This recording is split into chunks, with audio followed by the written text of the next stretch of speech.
Willkommen zu dieser Tarotkartenlegung. Ich schaue für euch mit dem Manara Tarot, welche Bedeutung ein bestimmter Mann, nein, umgekehrt, welche Bedeutung du für einen bestimmten Mann hast. Ja, ich mache hier 5 Stapel. Ihr könnt hier auf bis zu 5 Männer schauen.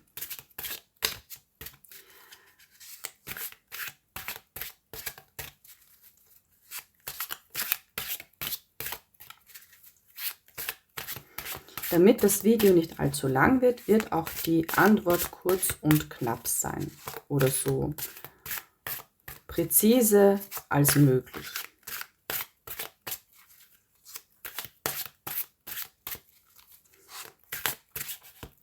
Also welche Bedeutung hast du für ihn?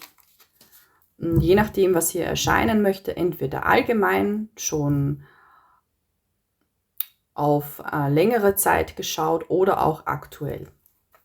Okay, Mann Nummer 1, Mann Nummer 2. Oh, das wird sich wieder nicht ausgehen. Mann Nummer 3, Mann Nummer 4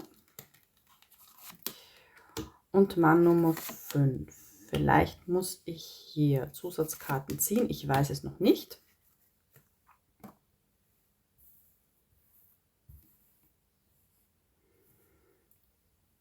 So.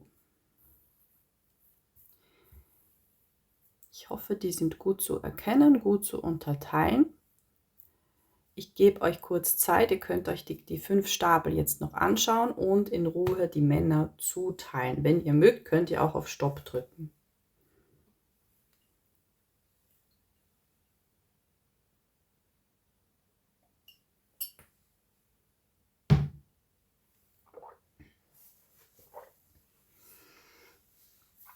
Okay, ich fange an mit Mann Nummer 1. Welche Bedeutung hast du für ihn? Hier habe ich die Energie von einem Mann, der dich unbedingt will. Ja, er kann dich nicht erreichen. Er will dich sexuell, ja.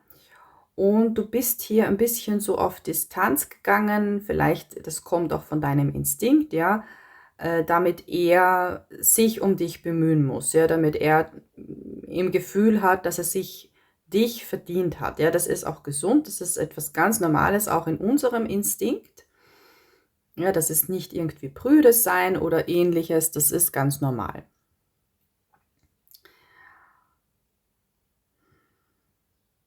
Die Bedeutung ist hier sehr starke sexuelle Anziehung.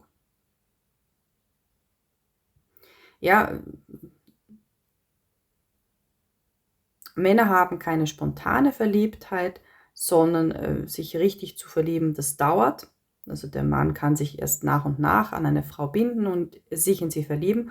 Und hier ist sehr, sehr starke sexuelle Anziehung. Ja, das hat er dir aber auch zu spüren gegeben. Das wird hier auch sehr lange noch anhalten, falls du das wissen möchtest. Der wird sich hier weiterhin um dich bemühen. Oder nicht richtig den Hof machen, tut er hier wahrscheinlich noch nicht, sondern er wird weiterhin versuchen, dich zu erreichen. Das ist hier die Bedeutung. Ja, das, was du hier spürst, das trifft auch zu. Okay, zweiter Mann. Welche Bedeutung hast du für ihn?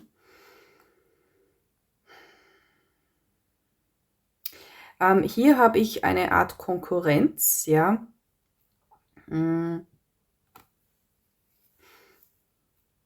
Es kann hier sein, dass du von dem Mann glaubst, dass er auf mehrere Frauen ein Auge geworfen hat. Ja, auch das ist normal. Und du bist eher so auch hier eine, die sich ein bisschen zurücknimmt, die sich unsicher ist, findet er mich hübscher als die anderen.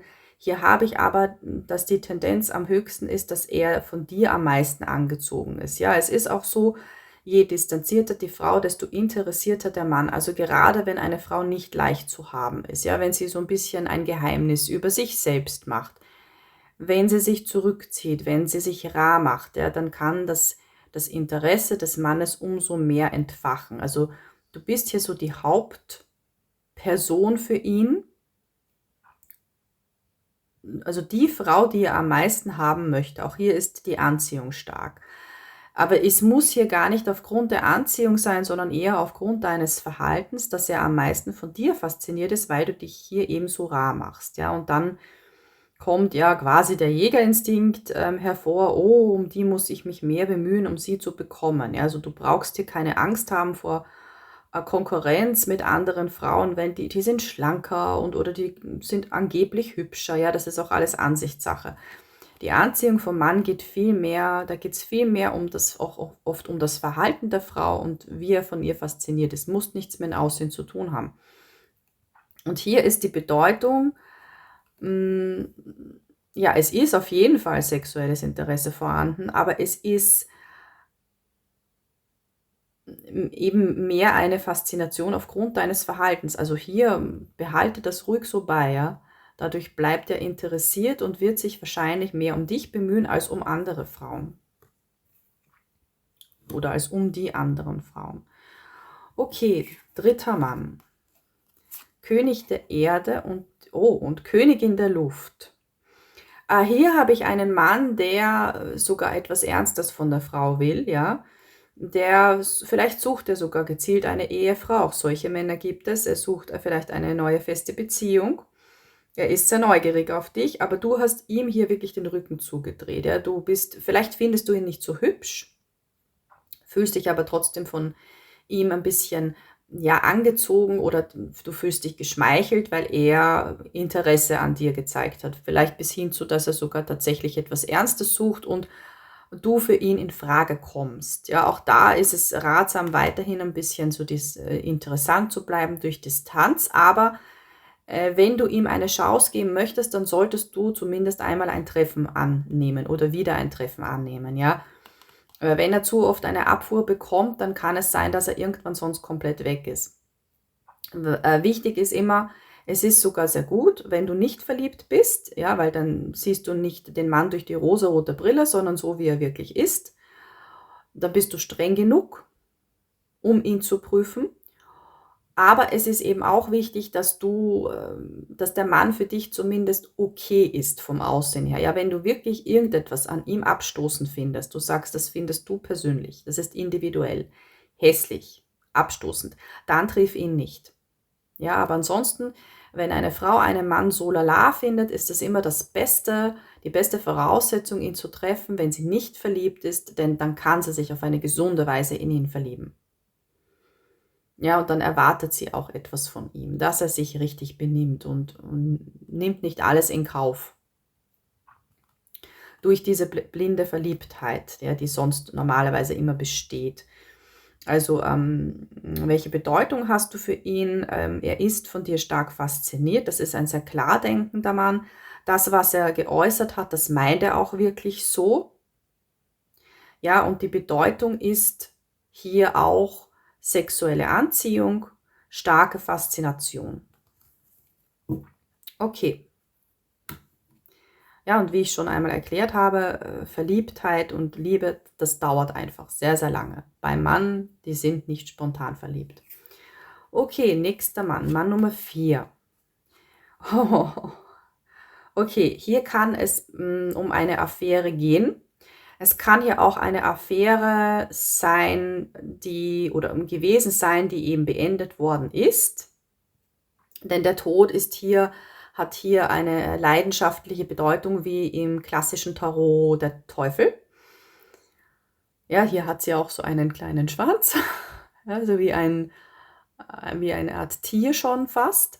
Und hier läuft dir der Mann wahrscheinlich gerade nach, ja. Er versucht es wieder bei dir. Er möchte wieder mit dir intim sein. Er möchte wieder eine Beziehung. Er möchte wieder eine Affäre, ja.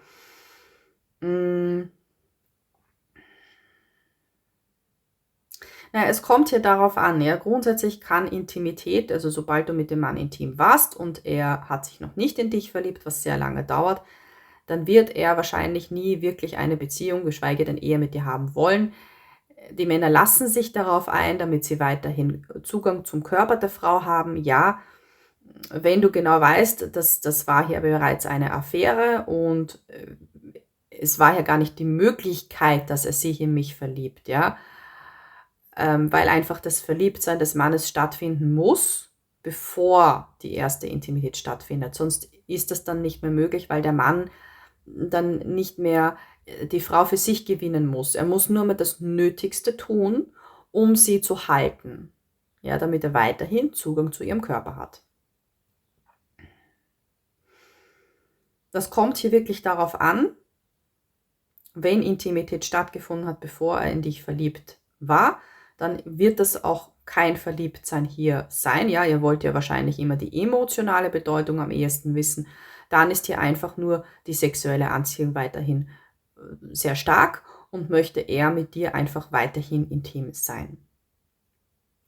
Wenn du ganz sicher bist, ich habe ihn lange geprüft, er hat mir lange den Hof gemacht, er hat sich in mich verliebt und danach kam erst die Intimität, dann brauche ich hier noch Zusatzkarten, habe ich ja gesagt, es kann sein, dass ich welche brauche.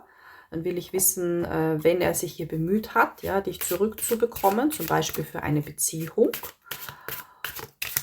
ob er wirklich in dich verliebt ist und ob er es wirklich ernst meint, weil es gibt auch Männer, die zum Beispiel jetzt, wenn du Schluss gemacht hast, ja, dann will er noch einmal mit dir ja, intim sein oder eine Zeit lang eine Beziehung unter Anführungsstrichen haben, nur um dich fallen zu lassen, ja, damit er dann sich ja in der Machtposition fühlt, sie ist mir verfallen, sie liebt mich und ich habe dann mit ihr Schluss gemacht. Es gibt ja auch, wie ernst meint er es? Oh, sehr ernst. 3 der Erde ist hier im Manara-Tarot eine Karte der Familie. Familie bedeutet laut Gesetz auch eine Ehe. Ja, also wenn du von dem Mann weißt, er möchte dich zurück aufgrund einer oder für eine Beziehung und du hattest mit ihm schon eine, dann meint er es ernst. Also das, was ich dann gesagt habe, die Möglichkeit, die besteht, trifft hier nicht zu, dass er es irgendwie hinterhältig meint. Ja, ich schaue dann noch, Entschuldigung, ich schaue dann noch auf die Gefühle.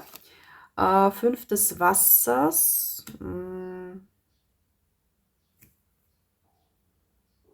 Ja, er hat hier Angst, dich zu verlieren. Also das wird hier sehr wohl eine gesunde Verliebtheit sein. Also beim Mann gibt es nur eine gesunde Verliebtheit und die ist dann auch gleichzustellen mit richtiger Liebe. 5 des Wassers ist eine emotionale Verlustkarte und hier eben auch, hier könnte die Frau untergehen. Ja, er hat hier Angst, dich zu verlieren. Hier sind wahre Gefühle vom Mann im Spiel. Gut, dann gehe ich über zu Mann Nummer 5. Welche Bedeutung hast du für ihn? Die Karte ist hier so lustig. Ja, er schaut sie an und sie sagt so, was willst du denn von mir? Also das ist ja auch ein Mann, der einer Frau nachläuft. Hier haben wir dann auch den Teufel. Kann hier sein, dass du mit ihm schon intim warst, aber dass es trotzdem quasi nicht eine Affäre war, also nicht regelmäßige Intimität, ja. Der ist dann trotzdem von dir fasziniert und möchte weiterhin mit dir natürlich intim sein. Ja, da ist die Bedeutung auch die sexuelle Anziehung. Was hier auch sein kann, wenn du nicht mit ihm intim warst. Entschuldigung, falls ihr das gehört habt, das war mein Magen. Falls du nicht mit ihm intim warst, dann ist er von dir extremst stark sexuell angezogen. Ja, das ist hier der Teufel. Das ist die stärkste sexuelle Anziehung, die es gibt. Kann auch für etwas Ungesundes sein. Ich schaue dann gleich, ja. Und dann machst du das hier sogar richtig, dass du hier auch ein bisschen distanziert bist, sodass er umso mehr von dir fasziniert wird und sich umso mehr um dich bemühen möchte, ja. Auch dann machst du das, was du bisher gemacht hast, machst du auch richtig. Die Bedeutung ist hier auch nicht nur sexuelle Anziehung, ja. Das ist nicht nur, das ist die beste Voraussetzung und das ist die einzige Voraussetzung, die es gibt, damit überhaupt etwas Gesundes entstehen kann, auch wenn es unromantisch klingt, ja. Ein Mann hat nur dann Interesse an einer Frau, wenn er sie sexuell anziehend findet. Ohne sexuelle Anziehung tut er nichts für die Frau. Und dann gibt es natürlich auch, also ich sage mal so, eine ganz, ganz, ganz leichte sexuelle Anziehung verspüren alle Männer fast allen Frauen gegenüber, ja. Ein Mann kann sich vorstellen, mit 95 bis 99% aller Frauen, die er in seinem Leben trifft, Sex zu haben. Das ist ja noch lange kein ich finde sie so toll, ich will mit ihr eine Beziehung haben. Überhaupt nicht. Aber je stärker die Anziehung ist, desto mehr möchte er für die Frau tun, um sie für sich zu gewinnen.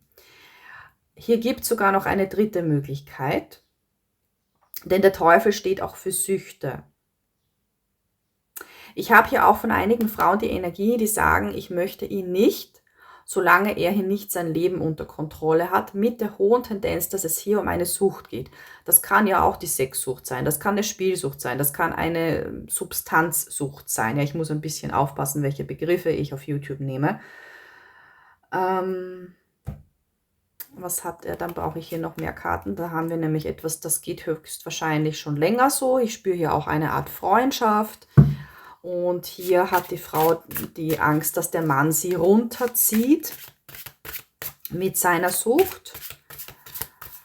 Okay, dann schaue ich hier auf die Bedeutung. Bedeutung allgemein und Bedeutung im Moment. Okay, Bedeutung im Moment, hier ist die Motivation, sich der Frau anzupassen. Ja, zu sagen, ich möchte diese Frau haben, ich möchte mich ihr anpassen, damit sie mich annimmt. Ich habe hier aber auch, mir kommt hier der Spruch rein, große Güte, wie geht der? Der Geist ist willig, doch das Fleisch ist schwach. Er will, aber er kann nicht. Ja, das ist im Moment dauerhaft extreme starke Faszination, auch von Mensch zu Mensch. Ja, hier ist wirklich eine menschliche Verbindung bereits entstanden. Die Stärke, er schaut auf dich auf, er sieht dich als starke Frau an. Also normalerweise beim Hofmachen ist es so, dass wir zuerst Sexobjekte sind für die Männer und wenn der Mann anfängt, sich um die Frau zu bemühen, nach einiger Zeit, das Erste, was er für die Frau empfindet, die ersten Emotionen, das ist eine menschliche Zuneigung, ja, dass er dann die Frau als Mensch anfängt zu mögen. Und auch dann gibt es diese typischen Phasen, in denen sich der Mann ja so 2 bis 5 Wochen zurückzieht, weil er mit diesen kleinen Emotionen nicht klarkommt. Und das hier ist bereits entstanden. Das kann aber auch entstehen durch eine Art Freundschaft, ohne dass der Mann der Frau den Hof macht. Natürlich, ja, und das habe ich hier. Also hier habe ich schon eine menschliche Verbundenheit. Ja, also sehr positiv. Wirklich sehr, sehr positiv. Und das, was du hier von ihm erwartest, das möchte er umsetzen. Aber ich habe hier so im Gefühl, ja, das ist eben so bei Süchten, dass er das zurzeit nicht kann. Was kann er tun? Er kann professionelle Hilfe annehmen. Was solltest du tun? Du solltest vor einer Ehe, vor allem vor einer Ehe, niemals einem Mann helfen. Niemals, ja. Es ist einfach so, dass Männer, die körperlich von der Muskelmasse allein die körperlich stärkeren sind, bitte lasst euch nicht beirren. Laut Wissenschaft sind Frauen das starke Geschlecht, ja. Ich sage es euch kurz, weil bei uns die 5 Sinne besser ausgeprägt sind. Wir sehen, fühlen, hören, riechen, schmecken besser, weshalb wir eine bessere Auffassung haben und überlebensfähiger sind. Der zweite Hauptgrund, warum wir in der Wissenschaft als das starke Geschlecht gelten, mein Lieblingsgrund ist, weil Männer ein Eiweißenzym weniger haben und daher Schmerzen weniger schnell spüren und Schmerzwallungen länger anhalten, weshalb ein Mann nur anhand der Schmerzen bei einer Geburt sterben würde. Also bitte, wenn ihr hört, das starke Geschlecht, wir Frauen sind das starke Geschlecht oder das stärkere Geschlecht. Oder selbst wenn wir sagen, okay, wir sind das schwache Geschlecht, schön und gut, aber die Männer sind das schwächere Geschlecht. Aber von der Muskelkraft her und auch vom Instinkt her haben es Männer nun mal so intus, dass sie Frauen beschützen wollen. Sie wollen uns vor allem körperlich beschützen und somit insofern ja, als die Stärkeren dastehen. Nicht im negativen Sinne bezüglich Konkurrenz mit einer Frau, das meine ich damit nicht. Ja, so wie die strahlenden Ritter. Und wenn eine Frau einem Mann hilft bei einem Problem, sich diesem Problem annimmt, ja, und nicht nur darüber Bescheid weiß und ihm daraus hilft, das kann auch was ganz Schlimmes sein, die kann auch viel Geld in ihn investieren, das ist egal. Der Mann merkt sich, dass die Frau ihn schwach gesehen hat. Das merkt er sich dauerhaft. Und er fühlt sich dadurch schwach und wie ein Verlierer, wie ein Loser und wird diese Frau früher oder später verlassen. Das ist garantiert. Ja, das ist im Vergleich zu einem gebrauchten Pflaster. Die Frau ist das Pflaster, sie wurde auf den Mann draufgeklebt, sie hat ihren Zweck erfüllt. Die Wunde des Mannes ist geheilt. Was macht er mit dem Pflaster, nachdem er es abzieht? Er wirft es weg. Ja, diesen skurrilen Vergleich habe ich mal gehört. Niemals dem Mann helfen. Nicht einmal im Sinne von, also es ist schon zum Beispiel sagen, ja, wie wäre es, wenn du eine professionelle Hilfe in Anspruch nimmst? Das ist ja okay. Das ist ja keine Bemühung von euch. Das ist ja nur ein kurzer kleiner Ratschlag. Aber nicht für ihn einen Termin vereinbaren. Bloß nicht, ja, oder wenn er selbst etwas herausfinden kann, der soll sich selbst darum kümmern. Wenn du natürlich zum Beispiel jetzt von einer passenden Therapeutin die Handynummer hast, dann kannst du sie ihm geben. Das ist ja nicht unbedingt helfen, ja, versteht ihr den Unterschied? Ihr könnt natürlich machen, was ihr wollt. Natürlich, ich sage euch nur aus psychologischer Sicht, wie ihr euch am besten schützen könnt und wie ihr am ehesten in etwas Gesundes, in eine gesunde Verbindung mit einem Mann kommen könnt. Ja, das integriere ich in meinen Legungen. Okay, das waren die 5 Männer. Für diejenigen, die es bis am Schluss geschafft haben, gibt es jetzt noch einen allgemeinen Ratschlag.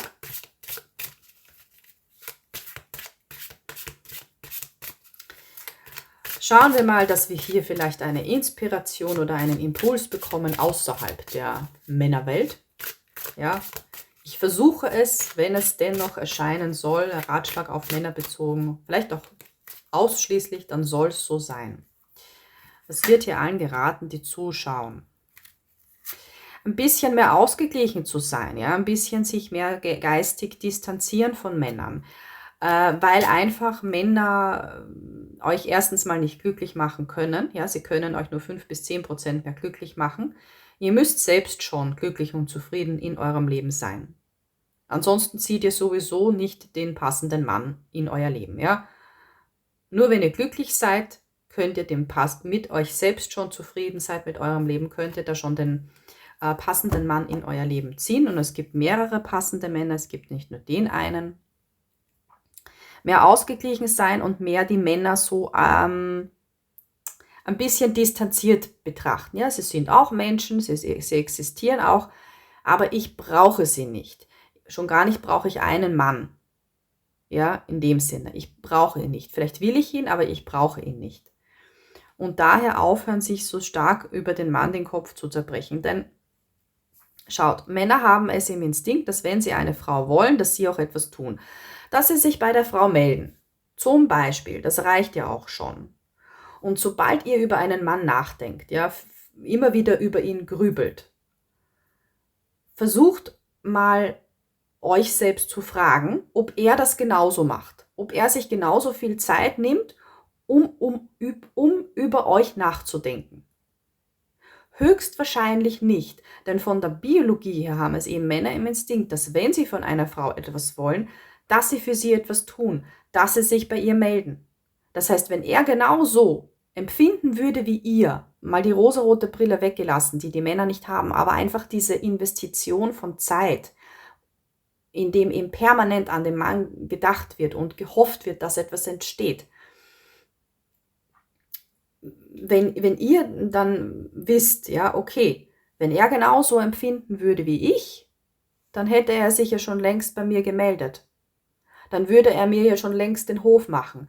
Weil er, wenn er genauso empfindet, ja, ich sag's nochmal, die rosarote Brille weggelassen, dann tut er als Mann von seinem Instinkt ausgehend etwas dann, um euch zu bekommen.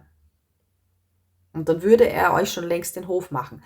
Es ist normal beim Hofmachen, dass sich der Mann nicht so oft meldet, wie es die Frau gerne hätte. Das ja. Aber wenn ihr einen Mann kennenlernen wollt, um mit ihm etwas aufzubauen und wenn auch sein Interesse stark genug ist, denn der Mann will ja auch so schnell als möglich die Frau für sich gewinnen vom Instinkt her, dann sollte schon mindestens einmal in der Woche ein Treffen stattfinden. Wenn der sich nur einmal im Monat meldet für ein Treffen, dann könnt ihr euch sicher sein, dass er nur das Ganze ganz langsam aufbauen möchte, um euch irgendwann für Intimität regelmäßig oder unregelmäßig zu haben. Wenn der sich nur einmal im Monat meldet, das ist zu wenig. Ja, wenn er sich aber vor allem am Anfang, wenn ihr, ich sag mal innerhalb der ersten 5 Treffen zum Beispiel, sich nur alle 2 Wochen meldet, das ist normal. Weil auch ein Mann macht's richtig, der lebt sein Leben weiter.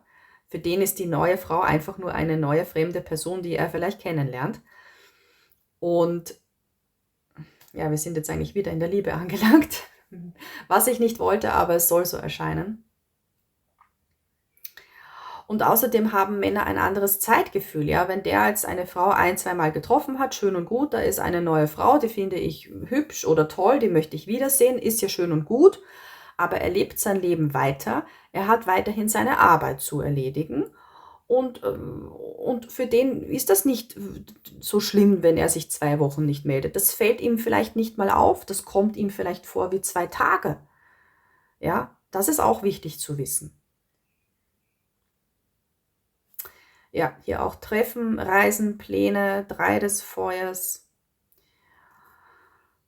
dass Männer hier anders ticken, aber wirklich versucht euch ein bisschen mehr emotional von Männern zu distanzieren und euch vor Augen zu halten, wenn er genauso empfinden würde wie ich, dann würde er als Mann bereits überhaupt etwas für mich getan haben oder mehr für mich getan haben. Und wenn eine Frau das realisiert, puh, der will mich gar nicht so stark, wie ich ihn will, ja, dann kann es sein, dass euch das sauer macht. Oder ihr denkt euch, na, dann hat er mich ja nicht verdient. Oder ihr spürt, okay, das ist aber dann ungesund, wenn ich mehr von ihm will, als er von mir. Dann sollte ich vielleicht von ihm loslassen. Es ist hart, aber meistens kämpfen wir nur gegen unsere Hormone an, gegen die spontane Verliebtheit. Und wenn ihr zurückdenkt, bei jedem Mann, in den ihr euch verliebt habt, habt ihr immer sofort geglaubt, das ist der Richtige. Ihr habt die Hochzeitsglocken läuten gehört. Es ist jedes Mal der gleiche Ablauf. Denkt zurück, das sind nur eure Hormone. Und das sind nicht echte Gefühle, das ist nicht die wahre Liebe und das ist auch keine Garantie, dass ihr mit dem Mann charakterlich zusammenpasst. Oder dass er einer von den vielen passenden, optimalen Männern ist auf diesem Planeten, die es für euch gibt.